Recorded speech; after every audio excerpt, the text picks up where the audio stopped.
وبه نستعين والصلاة والسلام على رسول الأمين وعلى آله وصحبه أجمعين سبحانك لا علم لنا إلا ما علمتنا إنك أنت العليم الحكيم ولا حول ولا قوة إلا بالله العلي العظيم أما بعد.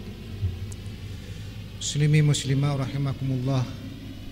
Alhamdulillah, syukur kita kehadrat Allah Subhanahu wa taala kerana dengan limpah dan inayah dan taufik daripadanya kita masih lagi diberikan kesempatan dan hidup dalam keadaan kita beriman, insya-Allah, dan bersama-sama jamaah yang mubarakah, yang berkat di masjid-masjid Allah Subhanahu wa taala dalam keadaan beriktikaf.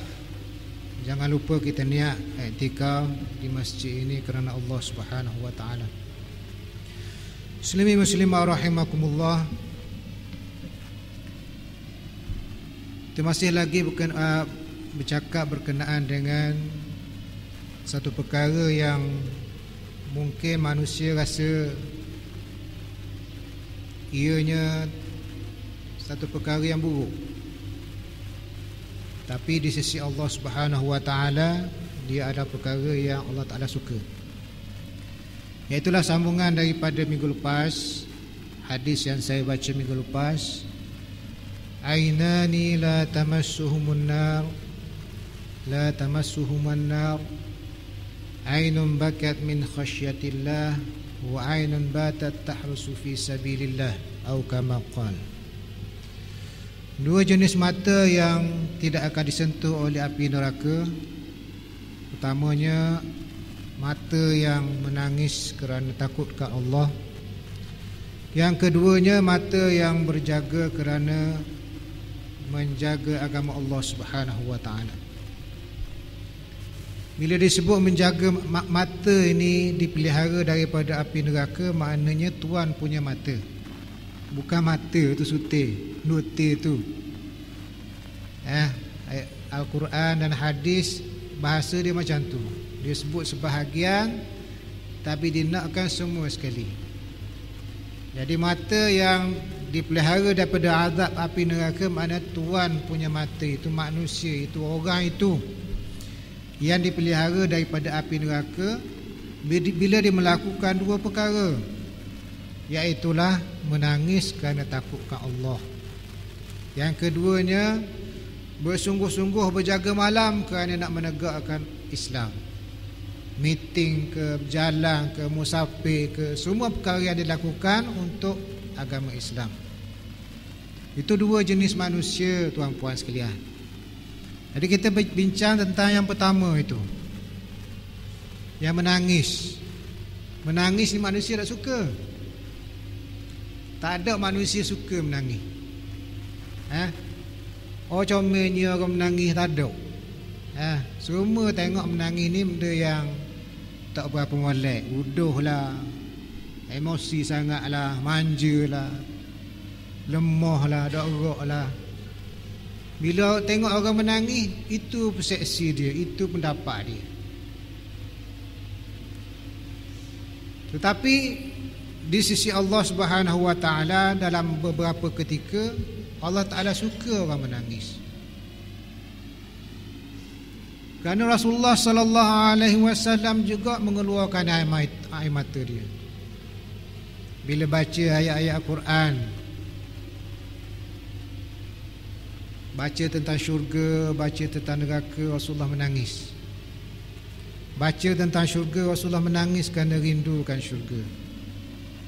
Baca tentang neraka, Rasulullah menangis takutkan neraka. Rasulullah juga menangis mengenangkan nasib umat dia. Banyak hadis-hadis Rasulullah cerita tentang umat akhir zaman. Rasulullah menangis. Dan kita juga perlu juga menangis mengenangkan nasib umat ataupun umat Islam seluruh dunia sekarang ni. Kerana itu tanda kita prihatin, kita syakna kepada nasib mereka. Kita tengok orang Palestin, orang Gaza, Tengok orang Burma, orang Rohingya, tengok orang Syria yang tidak bernasib baik macam kita, yang ditekan, yang ditindas kerana nak jaga agama, kerana nak jaga Islam. Kita tengok mereka, kita rasa simpati, dan kita mungkin juga mengeluarkan air mata sedih kerana keadaan yang menimpa saudara-saudara kita di sana. Rasulullah juga menangis apabila mengenangkan azab-azab Allah Subhanahu wa taala yang dilihat oleh baginda dalam peristiwa Isra dan Mi'raj. Yang mana Rasulullah kata, kalaulah kamu lihat apa yang aku lihat, nescaya kamu akan menangis banyak dan ketawa sedikit.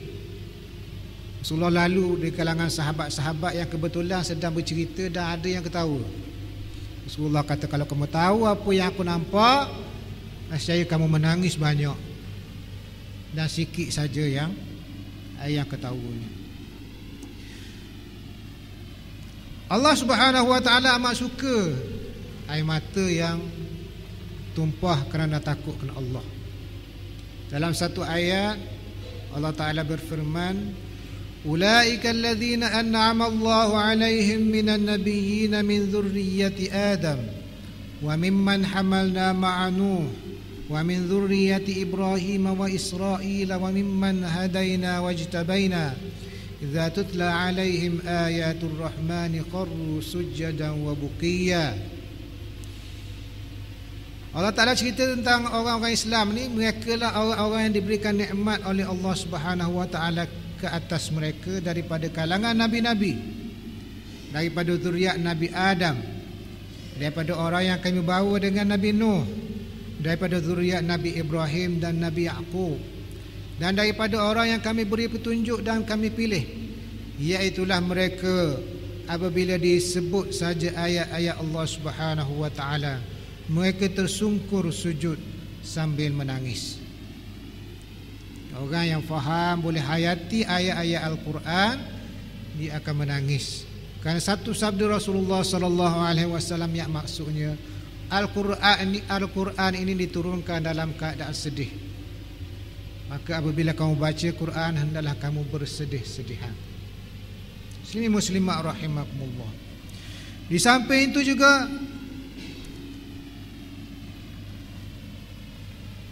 Rasulullah juga amat suka orang yang menangis. Satu ketika, bukan menangis saja-sajalah, menangis kerana takutkan Allah Subhanahu wa taala. Satu ketika Rasulullah tengah sahabat dia, seorang sahabat yang baca Al-Quran. Dia baca Quran tentang dalam surah Ar-Rahman, wa anshaqqatis samaa'u fakanat wardatan kaddihan, wa anshaqqatis samaa'u fakanat wardatan kaddihan. Lalu sahabat itu menangis. Rasulullah tengok dia menangis. Lalu Rasulullah bertanya, kenapa kamu menangis? Lalu dia menjawab, jika langit terbelah, maksud ayat itu, langit pun terbelah, maka warnanya kemerahan umpama kulit yang memerah. Lalu dia kata, jika langit terbelah, ketika itu macam mana keadaan aku ni? Langit boleh terbelah, macam mana keadaan kita?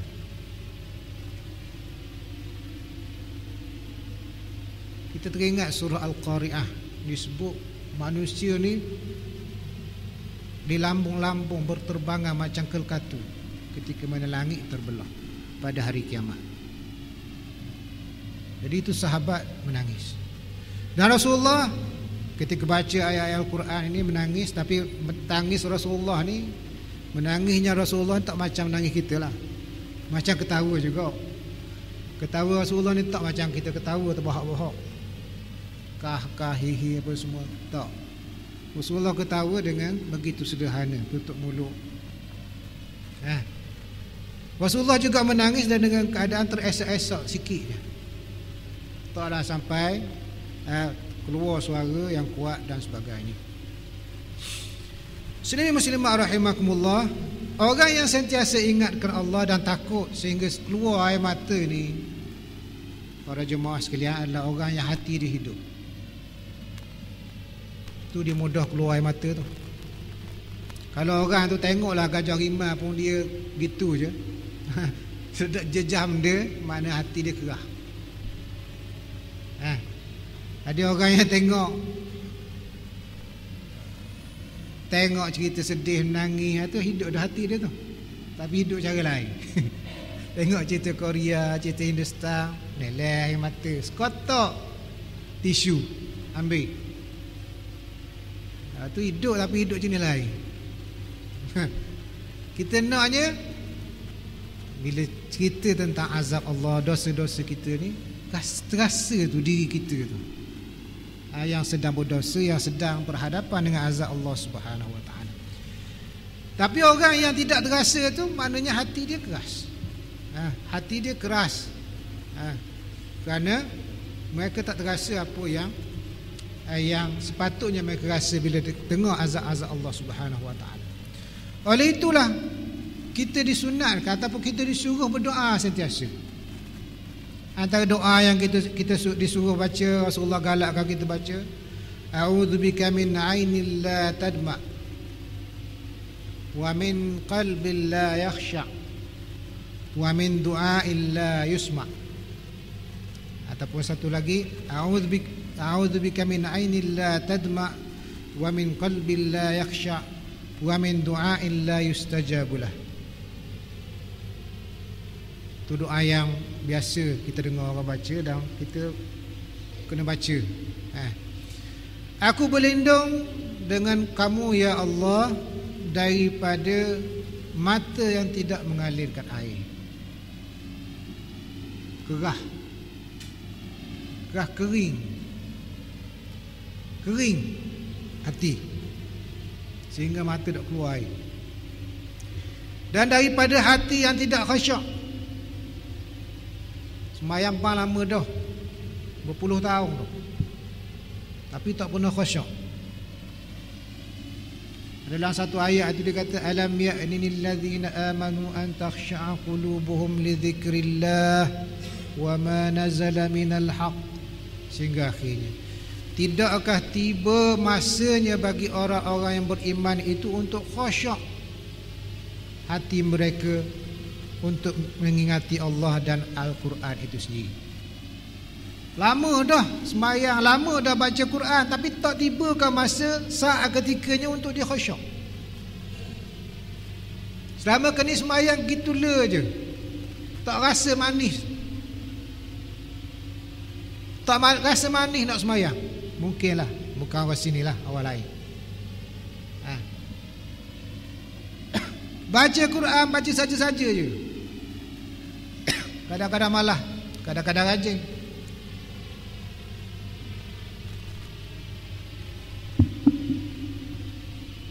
Jadi Allah Ta'ala tegur, tidakkah tiba masa kita nak dekat mati, tiap-tiap hari kita berlangkah kepada kematian ini, tak tibakah masa untuk kita khusyuk sikit, lebih khusyuk daripada dulu.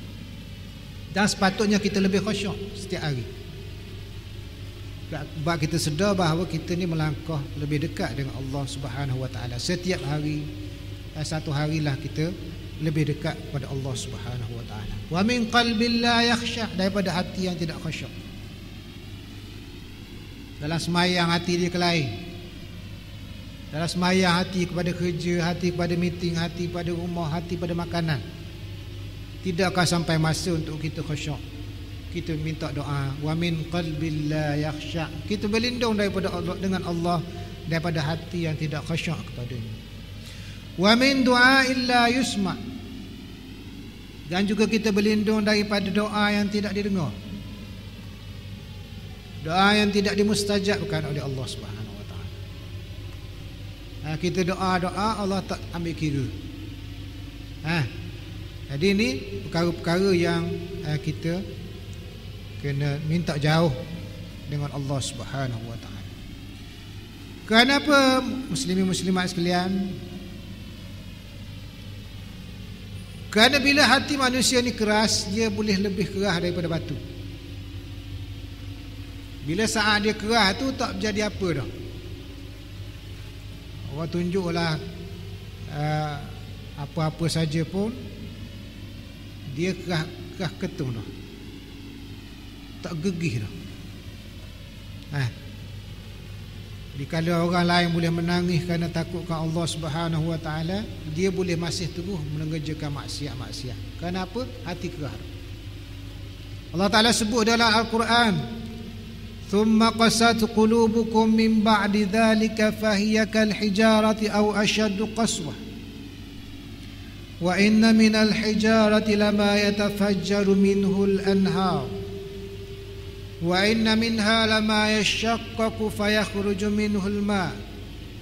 Wa inna minha lama yahbitu min khashyatillah. Wa ma Allahu bighafilin amma ta'malun." Al-Baqarah. Kemudian hati kamu itu keras,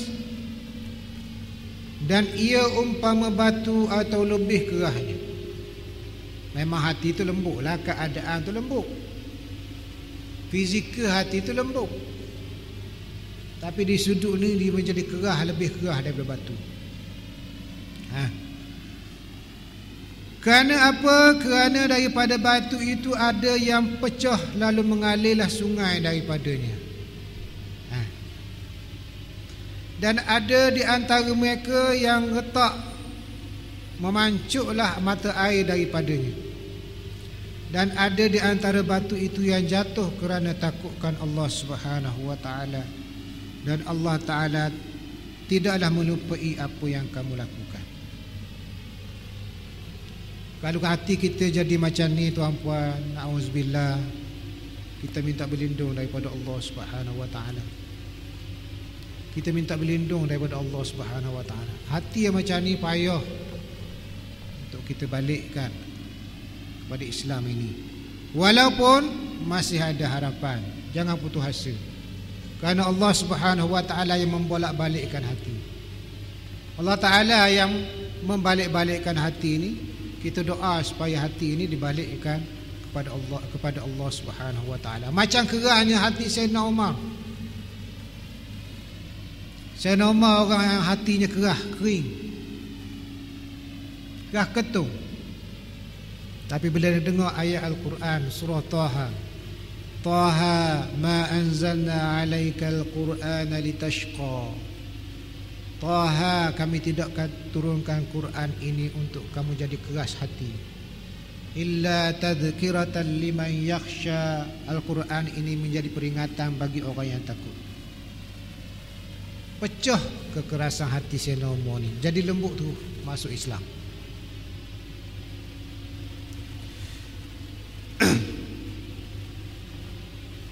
Jadi muslimin muslimat sekalian, kita minta berlindung daripada hati yang sebegini. Kita minta hati kita sentiasa lembut. Apabila disebut ayat-ayat Allah Subhanahu Wa Taala, kita boleh jadi orang yang sujud dan orang yang menangis kerana Allah Subhanahu Wa Taala. Sedap kalau kita berhadapan dengan Allah Subhanahu Wa Taala di malam hari, kita fikirkan dosa kita yang banyak, daripada kecil sampai besar, sampai ke learning, tua dah. Banyak mana dosa kita yang Allah Ta'ala akan balas pada kita pada hari kiamat nanti. Kita akan rasa sedih dan menangis pada Allah Subhanahu Wa Ta'ala. Kemudian langkah-langkah untuk menjadikan hati kita ini sensitif. Langkah-langkah untuk menjadikan kita boleh menangis. Bukan saya nak mengajar menangis, orang pandai belaka dah menangis, tapi benda-benda yang boleh, sepatutnya boleh buat kita menangis. Yang pertamanya dia kata, kita kena fikirkan tentang dosa.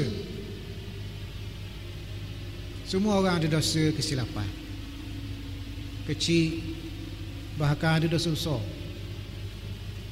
Ada dosa besar yang besar sungguhlah. Dosa 7 dosa yang paling besar itu: syirik, membunuh, berzina, menuduh orang berzina, lari dari peperangan, sehingga akhirnya sihir. Dan ada dosa yang kecil, yang besar tapi kita ingat kecil. Ada juga dosa sebenarnya besar tapi kita ingat kecil je. Kita tak terasa benda. Mengupak orang, kata ke orang, fitnah orang. Besar dah besarnya Rasulullah kata, al-fitnatu asyaddu minal qatl. Fitnah ini lebih besar daripada membunuh. Alim ulama kata kesan fitnah ini lebih besar daripada membunuh. Bukan dosanya. Dosanya membunuh adalah dosa yang paling besar di sisi Allah Subhanahu wa taala. Tapi kesan daripada fitnah itu boleh besarnya, boleh menyebabkan orang lain berbunuh-bunuhan. Dengan satu fitnah mungkin berpuluh-puluh nyawa jadi korban. Sebab itulah kesan fitnah itu lebih besar daripada membunuh. Besarnya dosa fitnah. Tak ada dosa yang dikategorikan pada dosa kecil. Dosa kecil lah. Tapi menurut sahabat-sahabat, kalaulah kita kenal Allah Subhanahu wa taala, tidak ada dosa kecil sebenarnya. Sebab dosa ni semuanya besar, kerana ia adalah lambang kehinaan. Ala inna dhunuba dhulumatin yaumal qiyamah. Ketahuilah bahawa dosa-dosa ini akan menjadi gelap pada hari kiamat. Akan menjadi kegelapan pada hari kiamat. Sebab itulah orang yang berdosa ini pada hari kiamat, orang kafir dan orang berdosa ini datang menghadap Allah Subhanahu wa taala dalam hati, dalam wajah yang gelap gelita. Yauma tabyaddu wujuhum wa taswaddu wujuh. Pada hari yang ada wajah-wajah yang bercahaya dan ada wajah-wajah yang hitam legam. Walaupun di dunia ni kita ni handsome bukan main, putih melepak, sawo matang, kuning sia. Tapi di hari kiamat kalau kita tak beramal, kalau kita banyak dosa, berhadapan dengan Allah Subhanahu wa taala dalam keadaan hitam legam. Kerana dosa-dosa ini. Jadi bila kita berada berseorangan di hadapan Allah Subhanahu wa taala, bermunajat kepada Allah, kita ingat dosa kita. Sebab dosa ini sebab kenapa Allah Taala tak pandang kita pada hari kiamat. Hina kita. Hinanya kita di sisi Allah Subhanahu wa taala kerana sebab dosa. Dan Allah Taala tidak akan pandang orang yang melakukan dosa ini. Umar radhiyallahu anhu pernah berkata, kalau semua orang masuk syurga melainkan aku takut akulah seorang tu. Umar yang begitu hebat, yang hatinya begitu lembut selepas masuk Islam, yang bila dengar saja ayat-ayat berkenaan syurga neraka ni, dia rebah, dia menangis kerana ingat dosa-dosa silam dia, nak bunuh Rasulullah, halang Islam dan dosa-dosa lain lagi. Tapi bila jadi Islam ni lembut bukan main. Sehingga Rasulullah kata dalam satu hadis, atau kama qal, kalaulah ada nabi selepas aku nescaya Umar, tapi oleh kerana aku ni ataupun rasul yang penghabisan, tidak ada lagi nabi selepas aku. Jadi Umar ni dia kata, kalau semua masuk syurga melainkan aku, kalau semua masuk syurga melainkan seorang, aku takut akulah orangnya. Jangan duk sok sendiri sangat. Kita buat kerja, buat amalan, buat ibadat, semayang, jangan kita syok sendiri kita ni lepas dah. Kita ni ahli syurga dah, jangan. Orang tahap umur dia masih bimbang. Kalau seorang masuk neraka, dia takut dialah orang tu. Sebab tu dak terjamin semua, dak rasa sedap hati semua. Bila berhadapan dengan Allah Subhanahu wa taala, rasa diri kecil, takut kepada azab Allah, murka Allah Subhanahu wa taala. Dan bila semua orang masuk syurga sambungan lagi, bila semua orang masuk neraka, tadi bila semua orang masuk syurga melainkan seorang, aku takut aku. Tapi bila semua orang, andainya semua orang masuk neraka kecuali seorang, aku harap akulah dia. Harap. Maknanya kalau semua orang masuk neraka, takdirnya seorang aja tak masuk neraka, aku harap akulah yang masuk syurga itu, yang tak masuk neraka. Maknanya dalam diri dia ada khauf, perasaan takut, dan perasaan raja, harap. Itu perasaan yang perlu ada pada diri kita setiap hari. Setiap kali kita sembahyang, setiap kali kita mengerjakan ibadat, setiap kali kita berzikir, setiap kali kita baca Quran, inilah perasaan yang kita kena ada. Khauf, kita takut benar-benar amalan kita tak diterima oleh Allah Subhanahu Wa Taala. Dosa kita ni mengatasi amalan kita. Dan raja, kita berharap Allah Subhanahu Wa Taala terima. Hapuskan dosa-dosa kita. Khauf dan raja, takut dan mengharap. Jadi bila kita sebut dosa-dosa kita di hadapan Allah Subhanahu Wa Taala, kita mengadu di hadapan Allah Subhanahu Wa Taala yang Maha Besar, yang Maha Mengampun, yang Maha Mengasihani, yang Maha Mengetahui, yang Maha berkuasa, yang Maha Bijaksana. Kita menyerah diri kepada Allah Subhanahu Wa Taala. Ya Allah, janganlah kau jadikan aku daripada orang-orang yang diazabkan di dalam neraka. Oleh sebab itu, walaupun ada yang meragui satu syair Imam Syafi'i ini, tapi dia membawa maksud yang baik. Ilahi lastu lil firdausi ahlan wala aqwa ala nari jahannam faghfirli fa innaka ghafirudz dzambil azim. Wahai Tuhanku, aku tidak layak masuk syurga-Mu, tapi aku tak kuat masuk neraka. Kecilnya aku. Tarah Imam Syafi'i, bukan tarah kita. Kita ni tak tahu berapa ratus batu daripada Imam Syafi'i. Imam Syafi'i sehebat-hebat beliau kata sebenarnya tak layak masuk syurga. Tapi nak kata tak layak nak kata kena masuk neraka, aku tak larat. Jadi kalau dengan keampunan-Mu sajalah aku boleh selamat, insya-Allah. Dengan keampunan Allah dan rahmat daripada Allah Subhanahu Wa Taala. Jadi tuan-puan sekalian, ingat dosa kita bukan depan orang ramai. Dosa ni kita tak perlu hebohkan depan orang ramai. Dosa hanya kita dengan Allah Subhanahu Wa Taala. Kecuali dosa yang berkaitan dengan orang ramai, kita kena minta maaf. Tapi dosa yang lain, kita berhadapan dengan Allah Subhanahu Wa Taala, tadah tangan, mengaku, Allahumma inni zalamtu zulman katsira. Ya Allah, aku telah zalim kepadamu zalim yang banyak. Aku telah buat zalim, aku telah buat jahat kepadamu ya Allah, kejahatan yang banyak, ampunilah dosa. Ini muslimin muslimat sekalian. At-Ta'i berkata, seorang tabi'in berkata, bagaimana seorang yang sentiasa berdosa itu tidak merasa sedih bila mengenang dosa. Dia pelik. Dia kata kalau orang tu yang sedar dia tu kerdil, yang sedar dia tu banyak dosa, yang sedar dia tu sentiasa manusia, dia sentiasa buat kesilapan, tapi tak rasa sedih, rasa sedar hati lagi, rasa cuai lagi untuk bertawajuh munajat kepada Allah Subhanahu Wa Taala. Dan ini yang pertama, muslimin muslimat sekalian, nak hadirkan rasa sedih kita, nak mengalirkan air mata kita di malam hari ini, kita kena kenang dosa-dosa kita, dan tidak ada lagi pengampun dosa kecuali Allah Subhanahu Wa Taala. Yang pertama. Kalau ada orang lain boleh ampun dosa, boleh tahan, tapi tak ada. Kita bukan macam orang Kristian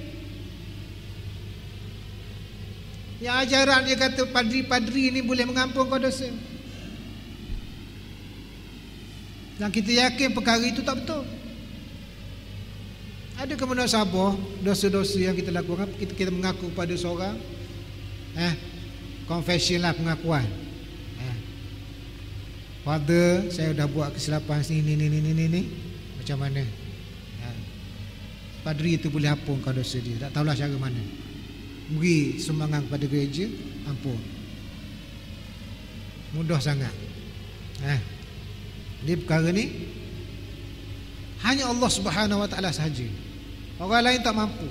Hatta Nabi Muhammad pun tak mampu untuk hapuskan dosa. Bahkan tak mampu untuk beri hidayah kepada kita. Hanya Allah Subhanahu Wa Taala saja. Nak bagi hidayah kepada siapa, ayah saudara dia sendiri pun tak boleh diberi hidayah. Tapi Allah Subhanahu Wa Taala yang beri hidayah, dan Allah Taala yang mengampunkan sesiapa yang dikehendaki. Itu yang pertama. Yang keduanya, kita gambarkan keadaan pada hari mahsyar. Saat kita berhadapan dengan Allah Subhanahu wa taala di malam hari, muslimin muslimat sekalian, kita gambarkan keadaan di padang mahsyar. Semua orang dibangkitkan dengan tiupan sangkakala dalam keadaan semuanya telanjang. Tapi tidak seorang pun tengok orang lain. Kalau kat dunia ni ada orang telanjang, apa kat tengok belakang? Pada hari akhirat semua bangkit dalam keadaan telanjang. Tak ada orang nak tengok. Laki puan, tina jatah, tak ada orang nak tengok. Sebab apa? Di hadapan mereka perkara yang lebih besar lagi. Bangkit saja mereka pun dah yakin bahawa inilah hari yang dijanjikan oleh Allah Subhanahu wa taala. Yang selama kini kita baca dalam Quran, yang selama kini Rasulullah sallallahu alaihi wasallam khabar melalui hadis, yang selama ni kita diberitahu oleh tazkirah, ceramah-ceramah, kuliah-kuliah. Inilah harinya yang dibangkitkan semuanya menghadap Allah Subhanahu wa taala. Tuhan Rabbul Jalil yang berkuasa pada hari itu. Seorang saja yang berkuasa. Mana-mana raja lain, maharaja lain, presiden lain tak ada kuasa pada hari itu, hanya kepada Allah Subhanahu wa taala. Semua bayangkan, semua manusia, ramai mana yang manusia daripada Adam sehinggalah akhir hari kiamat, sehingga akhir hari dunia ini, semuanya bangun berhadapan dengan Allah Subhanahu wa taala dalam keadaan sesak, dalam keadaan haru biru, dalam keadaan ayah nak cara ke anak, anak nak cara ke mak, mak nak cara ke suami dia, mak nak cara ke anak. Semuanya bawa hal masing-masing pada hari itu, tak kenal. Dan dalam keadaan semuanya benar ternanti-nanti apa yang akan diputuskan oleh Allah, apa kesudahannya pada hari kiamat, apa kesudahannya daripada hidupnya di dunia ini. Orang menunggu-nunggu pada hari itu. Dan menunggu-nunggu itu bukan sekejap. Bukan sekejap. Satu hari yang bilangannya 1,000 tahun atau 3,000 tahun kehidupan di dunia. Sehingga masing-masing rasa sedih, rasa cemas, pergi pada Nabi, minta syafaat. Bukan minta masuk syurga, minta syafaat supaya cepat sikit, dipercepatkan hisab. Pergi kepada Nabi Adam. Nabi Adam kata, aku hanya boleh mampu bawa diriku saja. Aku pun mempunyai kesilapan. Pergi kepada Nabi Nuh, macam tu juga. Nabi Musa macam tu juga. Nabi Ibrahim macam tu juga. Nabi Isa macam tu. Akhir pergi pada Nabi Muhammad, lalu disyafaatkan oleh baginda sallallahu alaihi wasallam. Jadi itu kita kenang bila berhadapan dengan Allah Subhanahu wa taala. Kita kena terhegeh-hegeh kepada Allah masa sekarang. Wa ajiltu ila rabbi litarda. Aku bersegera padamu ya Allah untuk kamu redha. Sekarang banyak kata-kata yang tu, sembahyanglah kamu sebelum kamu disembahyangkan, berwuduklah kamu sebelum kamu dimandikan, hisablah diri kamu sebelum kamu dihisabkan. Itu tazkirah, peringatan kepada kita. Kita kena segera sekarang. Wa ajiltu, kita kena bersegera sekarang ila rabbi litarda, supaya Allah Ta'ala redha. Jangan rasa kita ni ada banyak masa lagi. Jangan kita rasa kita ni lambat lagi. Jangan. Orang yang beriman tu, dia beramal tu seolah-olah esok dah mati, seolah-olah amal tu penghabisan dah. Yang biasa imam sebut, yang saya pun sebut tadi sebelum sembahyang, sallu salatan muwadda'. Sembahyanglah macam sembahyang penghabisan. Macam mana? Lepas ni kita mati, kita sembahyang macam mana? Memang kita sembahyang yang paling hebat sekali, paling cemerlang sekali, kalau kita tahu macam tu. Jadi kalau kita nak bersegera kepada Allah Subhanahu wa taala, kita kena buat hari kita itu hari yang paling cemerlang sekali.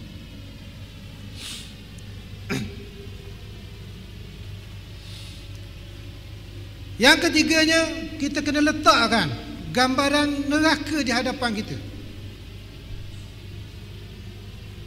Ramai orang takut neraka, tapi neraka macam mana?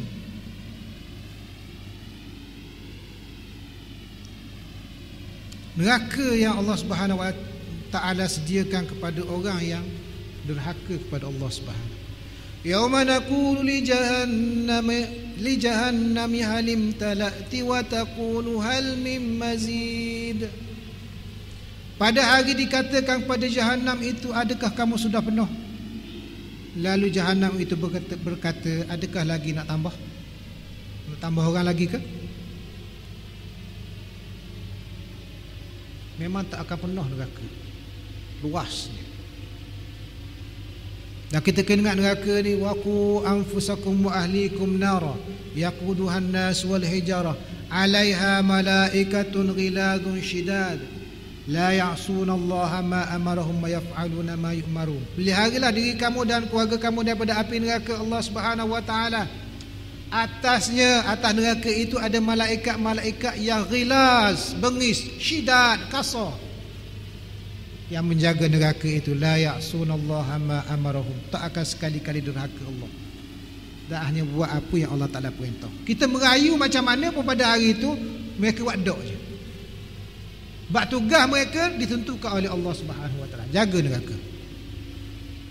Tak akan dapat beri rasuah, tak akan dapat dipujuk dengan kata-kata, walaupun air mata darah sekalipun ketika itu.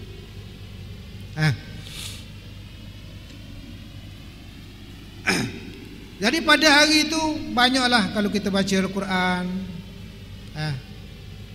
minuman daripada air timur, pakaian daripada pakaian yang berduri, daripada api, belenggu mereka, tempat duduk mereka.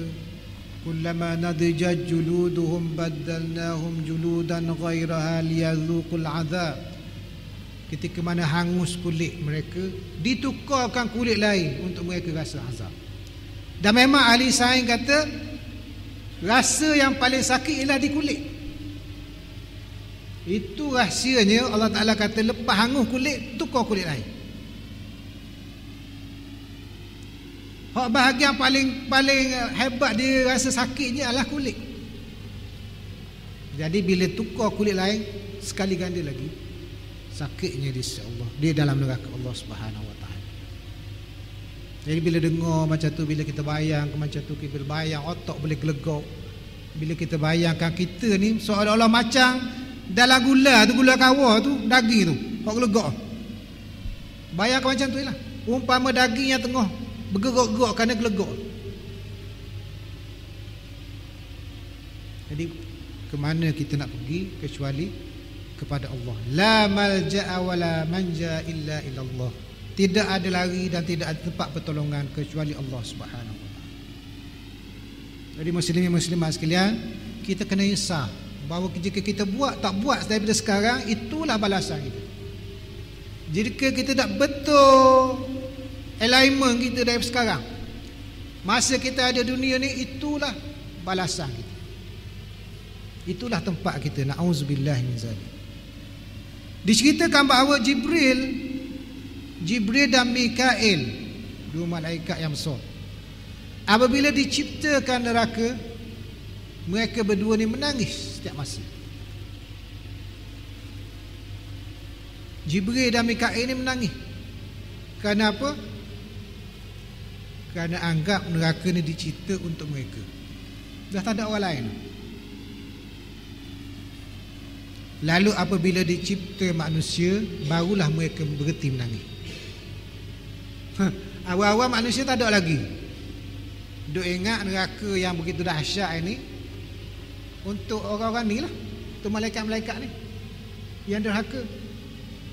Rupa-rupanya lepas tu diciptakan Adam dan Hawa, barulah mereka berhenti menangis. Muslimin muslimat rahimahullah.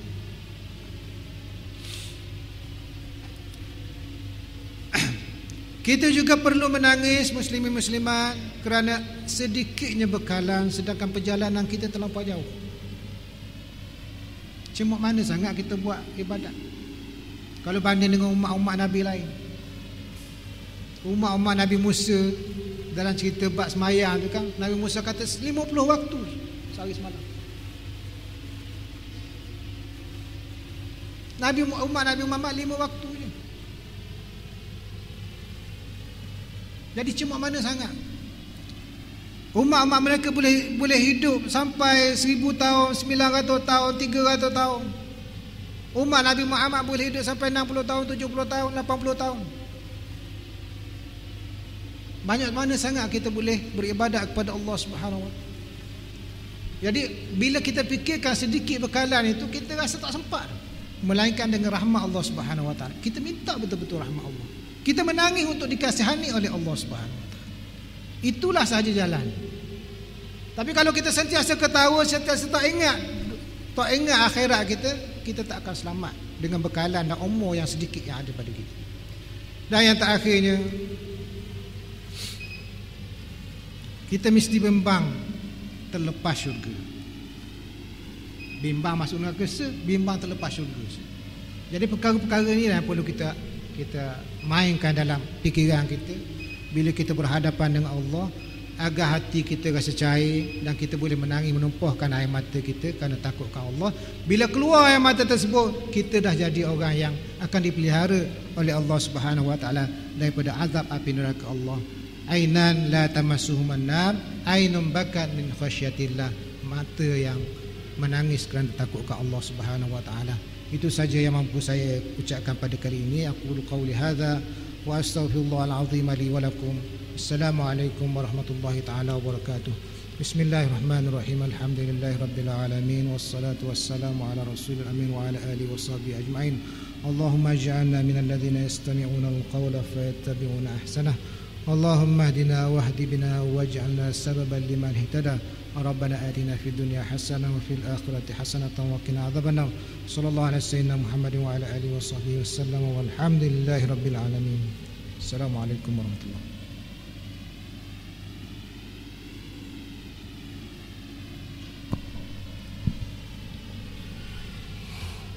الله أكبر الله أكبر.